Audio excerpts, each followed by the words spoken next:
Whoops! Humanity destroyed the planet. How could we have done that? How could we be so incompetent? My name is Sharon Jackson, and I have two admissions to you. One is, I've always been incompetent. And usually it's when I'm trying to be the best I can, and everyone else has noticed, except me. Does that resonate with anyone? A few smiles out there. It's very uncomfortable when we realize we don't know what we didn't know. But it's when we grow. It's when we grow our competence and we start to achieve impact. That's my first admission. The second one, if I can do it without crying, already happening, is that climate change is very, very personal to me. Very personal. I'm so angry about it, I can't tell you. I cannot believe that we've got to the state that we are in today, knowing 3 decades ago that burning fossil fuels would get us here. My home has been flooded twice. My home in the UK has been flooded twice in the last 2 years. It's horrible. Has anyone else here been flooded? It's vile. It's miserable. You see your lovely things destroyed. Your house stinks. What you don't know is floodwater smells bad for months and months and months. It is horrible. So I take it very personally. So competence, incompetence. Oh, and by the way, of course, in Crete, every year we're in fear of our lives from wildfires. And we're suffering a terrible drought this year and last year. So, incompetence. Well, let's have a look at the competencies that have got us here so far, shall we? Let's flip that question.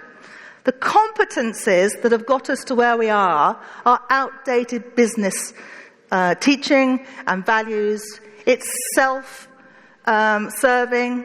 It's about greed. It's about big companies making a lot of money for a few people at the cost of many and the environment. And the first time I noticed that was in 1999 in the electronics industry, global electronics industry, senior role, and I resigned. I could not be complicit to what my company was doing, and the sector was doing, in fact. So I upskilled as an adult educator, management trainer, and I'll tell you a little bit more about that in a minute. But let me tell you, first of all, about my incompetencies. I'm happy to share. And maybe some of you might think of some of your own as well. So I was born in Buckinghamshire, very rural area of Great Britain, in the years when it was quite acceptable for 20 or 30 very well-dressed people on horseback with 20 or 30 hounds to go chasing through the countryside to catch one small wild fox and rip it to pieces. They used to come through my garden, terrorize all my pets. 8 years old, little Sharon, curly-haired Sharon, walking to the shops with their sweetie money, walking up the road, the hunt would come by, and I would shout, "You're cruel! You're horrible! You're nasty people! You smell!" You know, I'm 7, right? Shouting, passion, no impact whatsoever. Shouting and passion doesn't necessarily make impact. So by the time I got to my late 20s, I realized I really did care about this. I volunteered for the League Against Cruel Sports in London. I learned to do political lobbying. I learned about policy. I learned about organizing press conferences. I became a director. And then I was part of 2 major bills through Westminster, 2 of the seminal bills in wild mammal protection in the UK. It was always thought hunting with hounds in the UK would never become illegal because it was enjoyed by the richest and most powerful people in the country. But we did it, which gives us hope, doesn't it? So, by the way, while I was doing all this, I also had a role as a sales and marketing director with my first electronics job. And the members of the board regularly saw me in the newspapers dressed in a full fox outfit, gate crashing the hunt balls, etc. They were very tolerant. So I was lucky to have them. So I left the sector, as I've said, and then had upskilled as a management trainer, and I started teaching all around the world. I was teaching in mining industries, energy sector, insurance companies, banking, you name it, in Tasmania, in Australia, in Shanghai, in China, in the US. Flying, you know where I'm going with this, right? Flying absolutely everywhere. First class, business class, but still flying long haul. And I had an epiphany. In 2007, I had an epiphany and said, what am I doing? What am I doing? I'm flying everywhere. I'm teaching climate change. I don't know anything about climate change. I haven't been taught any of that. I'm incompetent. First slide, please. So I realized I hadn't got the knowledge, skills, and behaviors. My behaviors, flying, I was breaking the planet. I was one of them. So I took myself to the Arctic Circle in Manitoba, Churchill, Manitoba, in Canada, with an Earthwatch citizen science program with Alberta University, and it broke my heart. To see the animals, the peril of the animals, the polar bears, heartbreaking. This is 2007, right? So it's worse now. But also the indigenous people, the Cree and the Inuit, whose lifestyles were completely destroyed. And I came back to the UK, I went back to the UK, and I vowed to stop long-haul flying. And I have. A couple, but less than a handful. Nothing like before. I changed my way because I was so aware of my incompetency, and I could not be credible as a teacher if I didn't do those things. So the Arctic Circle was a seminal moment for me. I also did a PhD to understand why we're blocked in organizations, all the strategy and policy, but where is the action? What is this talk-act gap that we've got? All this statement, a lot of talk, right? But where is the change? Why 3 decades later are we still in this problematic situation of companies not being sustainable? Next slide, please. So I also realized that my teaching at Cranfield University was failing. Higher education institutes had failed, are still failing, in teaching genuine sustainable leadership, genuine transition to sustainable model. We are failing. I am failing. Makes me incompetent, doesn't it? I also realized that the places that we were teaching it in weren't at all sustainable. So in 2011, we built the European Sustainability Academy in Crete. Here it is. It's genuinely, authentically a net zero, bioclimatic, natural materials, off-grid teaching centre. It's an immersive learning place. And how do I know that? We actually run a life cycle analysis for every event that we have. It keeps us honest. We want to walk our talk. We want to continue improving everything that we do. So I've learned from my incompetencies, and each time I hope I've tried to learn more. Even doing the LCA was really an insight for us. We learn all the time. We never stop learning. So at ESA, in Crete, near Hania, please all come and see us sometime, whenever you want to, we noticed something. So we get people from mostly businesses, but not always. We notice a theme. Next slide, please.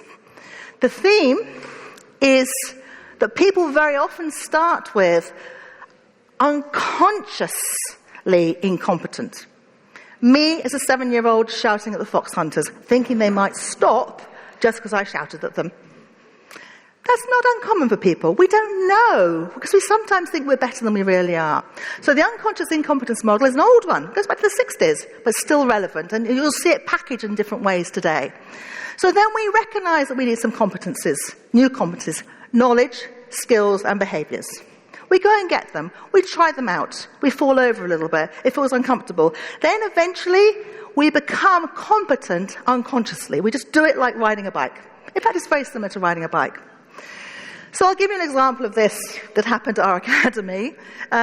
We had a lovely group, actually, the Young Greens, the Greek Young Greens. They came for a summer school, and they were learning political lobbying, I think, green lobbying. Lovely, wonderful group, wonderful week. And at the end, they were leaving, and one young lady said, Sharon, I have to go early. I'm catching a plane to Athens to speak at an event with Greta Thunberg about climate change. Wow, amazing, congratulations, amazing. And I mentioned to her that I'd done something with Al Gore in Sydney in 2005 with the Inconvenient Truth tour. And she said, who is Al Gore? Yeah, you get me, don't you? There's a lot of nods in the room. So she's telling me she's a climate change expert with Greta Thunberg, and I suggest, I think you should Google Al Gore, and by the way, Greta will know who he is. She was like me shouting at the fox hunt, passionate, going to be on stage talking about climate change. But clearly she didn't even have some basic knowledge, which actually, when she gets into a really important conversation with an oil baron or somebody, they're going to just bite her up, aren't they? She's not going to make an impact. And that unconscious incompetence model, we see it not just through her, but through lots of people that come through the door. We're a safe space. We can unpack it and say, what do you need to do to become competent? This model is quite key to most of our training these days. And more recently, we've used it in an Erasmus Plus project called Upskilling Generation Net Zero. Now, I'm not going to go into the project. You can find it all online. It's open source. You can use the materials, see the studies, the conference presentations, the publications. It's all there, okay?